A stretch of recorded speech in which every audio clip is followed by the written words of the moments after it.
Here are 10 Morphology trace features and workflow upgrades you probably haven't heard of. We finally have the snap to straight line feature in Trace. So let's say we are drawing these roof members in a straight line. It doesn't quite work with the existing perspective tool because the perspective isn't converging or set up for these members. So what we're going to do is we're just going to snap. Whenever you start a line, we're going to hold and snap until it becomes a straight line. So this feature is very similar to Procreate, but in Procreate, you have this option to adjust the latency or how quickly this snaps. Currently in Morphology Trace, we don't have this control right now, so hopefully that will be coming in the future. I'm really happy they updated some of this menu now as part of the project file. So some of the settings that you see available here are only when you exit out of this project canvas. They're only available inside the setting, and in this menu, they apply to your global projects. So every project gets the same menu or the same default menu. But now you can see that if I go into a individual file, I also have access to the same menu as I do outside of this file. And that's really useful because now this is independent to the project that you're working on. So the same options or the same preference customization is only going to be tied to this project and not somewhere else. So I really like now you can turn on the stack layer option and the edit image option and the zoom rotation lock. These were things that was kind of inconvenient because you had to go outside of this menu to turn them on and off. Now, this does look a little bit more messy or cluttered, if you will, but if you've been using Morphology Trace for a while, I think you'll appreciate having these new menu now as part of your projects, as opposed to be going outside and coming back in order to see it take effect. With this feature, you can almost draw a perfect rectangle very quickly. So this is called snap to grid. And to turn this on, you have to go to your grid and make sure your background grid is something that's useful. So for me, you can see my grid are set to 1 foot apart. And now with the grid turned on, you just want to make sure that you have snap to grid turned on. And this will allow you to snap basically to the intersection of a grid. So you no longer have these intersecting lines. I personally like to snap my lines or intersect my lines a little bit, but this way, this has more of a precision if you want to perfectly snap to grid. You can also snap to multi-directional if you were to hold your line, and this will turn your line into any direction that you want. I don't think this is as useful for my personal needs, but there might be a case where you are drawing a stairs and you can draw a staircase like that. So snap to grid is available now with the latest Morphology Trace. Let's say you are marking up an entire PDF and one of the PDF changes. So now you have this new updated background and you need to swap it in without impacting the rest of your red lines. One way to do this is through the change background feature. However, when you did this before, the new background came in with a rasterized format. This is what happened before, but with the updated feature, this has improved quite a bit. So now let's go ahead and we need to update the background with a new PDF. The same feature works the same way. Now let's just go ahead and find this new PDF that we need to insert in. So we can swap in any of the pages and then we're gonna single tap on this. Now you can see this new background that's going to come in will retain the vector format, which means when it comes in here, the lines are going to be very sharp. It's not going to be rasterized like this other page was. So this is a big improvement and something that I was hoping for a very long time. By touching the screen, we'll create this laser pointer effect. I'm often joining Zoom directly from my iPad. That way I can share my screen with a client or a consultant. And let's say you are looking at a fairly complex drawing or plan. One of the very useful thing that you can do is using this laser pointer to not necessarily draw on the drawing, but you can very quickly use this tool to pinpoint or to talk about something on your drawing. And this is just a brush called the laser pointer. Now you may not come across this before, but extremely helpful if you are on a Zoom call without drawing or creating a new layer. So hopefully this will make your next call a little bit more interesting and engaging by having something to point to. With this one button, you can see this will detect the scale of any PDF as long as it's written clearly on the PDF itself. This particular plan is at 1/4 inch, and all you need to do right now is to click on the yellow button at 1/4 inch, and you can also verify that on the sheet it also says 1/4 inch, and you can also take any dimensions in this page and you can put a ruler right on top, and this is going to tell you that we are measuring about 29 feet. Before this, you had to calibrate manually by setting the scale and then taking 2 points off the wall and then typing the wall dimension based on a dimension in the floor plan. It actually shows you the length of your line as you're drawing. So if you zoom in closely, you can see that right now it actually shows you the feet in feet how long this red line is. So if I lift it up, that information goes away, but you can see that as long as I'm drawing and without lifting up, that linear feet will increase. And all you need to do right now is need to enable the show line length. With this turned on, you're gonna be able to see the length of the line, even if it's not a orthogonal line. So you can see that I am drawing something curvilinear, and right now I am drawing 97 feet. This might be the easiest way to do a area takeoff. So we can see here is I've actually drawn a sort of a polygon over the area that I want to have a rough estimate of the amount of tiles. So this is just done with your, any red pen or a pen. And now if I go ahead and hit on my area tool, you can see that this will detect this enclosed region and very quickly give you a total area square feet, which is 142 right here. And recently they've also added the perimeter. So this is the total length of the perimeter, which is very useful if you want to get a linear square feet of the outside, the fence. And you can see that this is 81.4. Now, we're using this auto detect feature and we're creating a layer based on this area to make it very easy. Now, another way to do this, if you didn't have this layer created, is you can also enable the area tool right now. And there is a polygonal tool, and this is a little bit more manual. So what you're going to do here is you're going to use these points and you're going to draw and hit these corners manually. And then this will also give you a estimate area. This way of doing it, you are relying on where you're placing these corners. So it's telling me that I have 148 versus I think it was 142 before. You have to think about this. This is just a rough estimate. When we order materials, there's typically overages 10-15%, but this can give you a rough idea how much of something you need, whether that's for the floor, for the wall tile. So it doesn't have to be a landscape specific application. This can be for interior, architectural. Just note that now it gives you both the square feet for the area and also the perimeter if you need that information. What happens when you are starting to run out of layers? So in Morphology trays, we are allowed to have up to 24 layers. And occasionally I might be running or hitting that cap. And when this happens, this is when I would start to consider merging or purging some of the layers. So either through deleting or merging one or multiple layers into just one layer.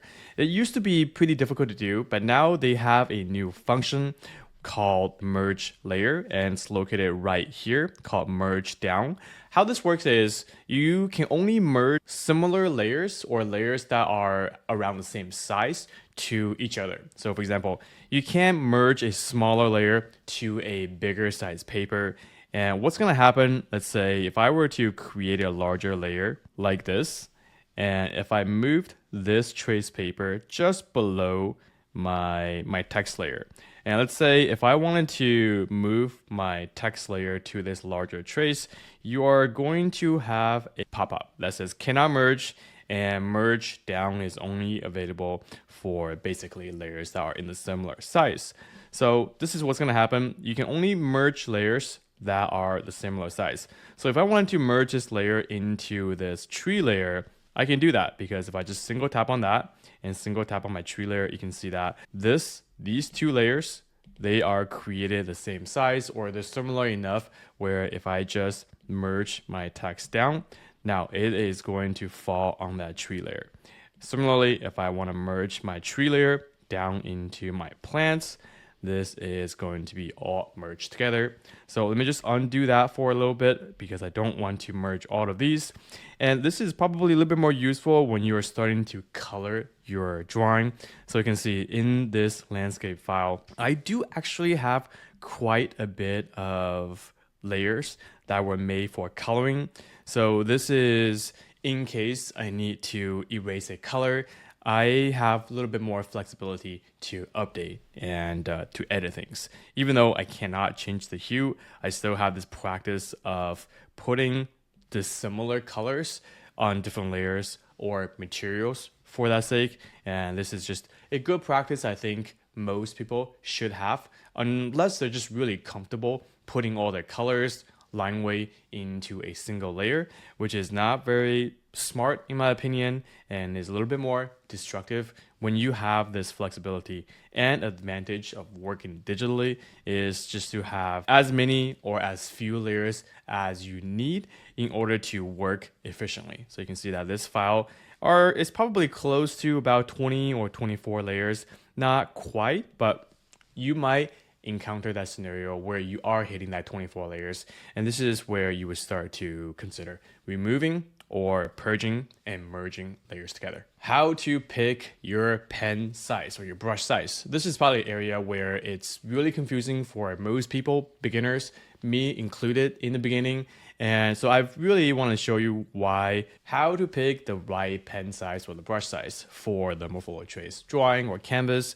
So you might have heard Morpholio trace can have up to 4K in resolution, meaning each layer that we have is able to display 4K at the most. So if this is our longest side, this side will have 4K in resolution, and the shorter side will have a little bit less. And if we were to create a smaller layer on top of this, let's say we created a layer number 2, right? This layer number 2 will have 4,000 pixels display for this smaller extent that we have on screen.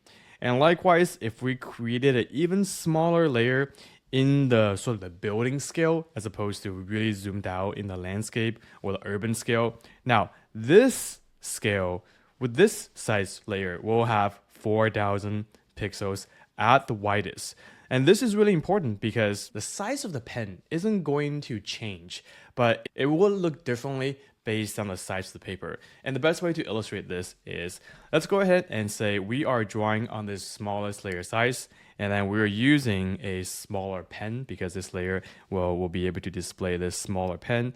You can see on this smaller layer, if I'm drawing with a 0.4 unit, and don't even bother thinking about whether this corresponds to a real pen size or not. I think the best way is just to think about it in sort of a relative way. So the 0.4 pen size is going to look like this. Versus if I were to draw with the same 0.4 pen on a more zoomed out layer, you can actually see if I just scroll back, you can see my 0.4 pen size is still selected for this middle layer.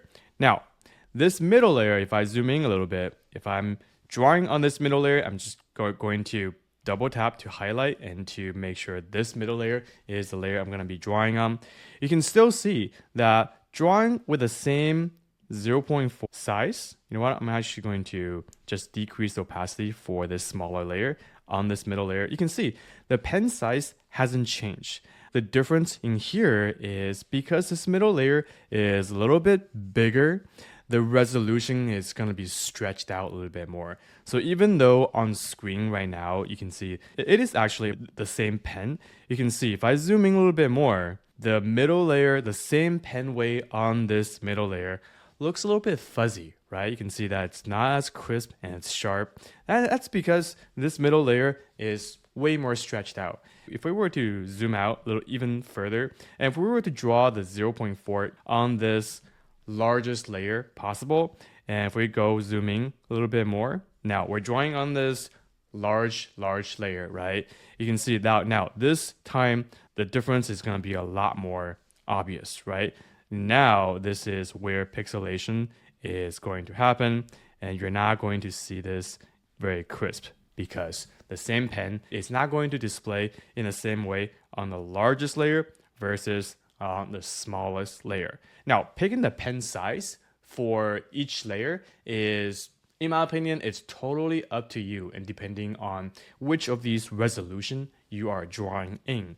If I were to go back to this smallest layer where I'm calling layer number 3, right?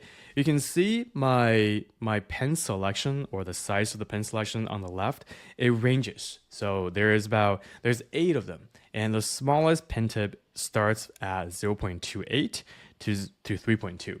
So I want you to think about this. Each drawing, every time you draw something, or it's typically good practice if you're drawing plan, elevation, you should vary your pen thickness, right? So on the thinness, you may start with, a 0.28. And then if we go somewhere in the middle of this pen spectrum, maybe we pick the 1.13, and this might be your middle of the line weight. This might not be, but if you go really thick on the 3.2, this might be the thickest line you might have in the drawing. So for this drawing, I still think this is probably too much, but the idea is have 3 different line weight for each of the layer or the size that you are working with. Now, I want to have you pay attention to this palette of pen size right now when I switch to a different extent. So now if I single tap on my middle layer, this layer will be a little bit more zoomed out, and you can see, I'm not sure if you saw that, the palette of pen is switched. Now it's giving you another range of sizes. So for this range, Morpholio Trace is recommending at its thinness, you should probably start with a 1.3 at its thinness, right? And in the middle, maybe consider selecting a slightly thicker line weights to represent something a little bit thicker. And at its widest, maybe it goes all the way down to 12.8. So maybe this is something that, this is definitely too thick to do anything. You should pick weighting from the recommended pen set in order for the pen to look legible on this particular size paper. And likewise, if I zoom to the large layer, one more, you can see my pen size has changed again. Now, the thinnest line weight is 3.2. Let me just go ahead and double tap on this layer. Is 3.2 to be viewed legibly. And maybe we'll go ahead and select a middle line weight, and then maybe we'll go thick. We'll use 12.8 for our thick line weight. So this is how the pen, brush, and size work in Morpholio Trace. I want you to get rid of the notion that the sizes on here corresponds to a real pen size, because it does not. It's all relative to the size of the layer that you're working with. It will toggle and it will give you a recommendation based on a set of 8 pen size.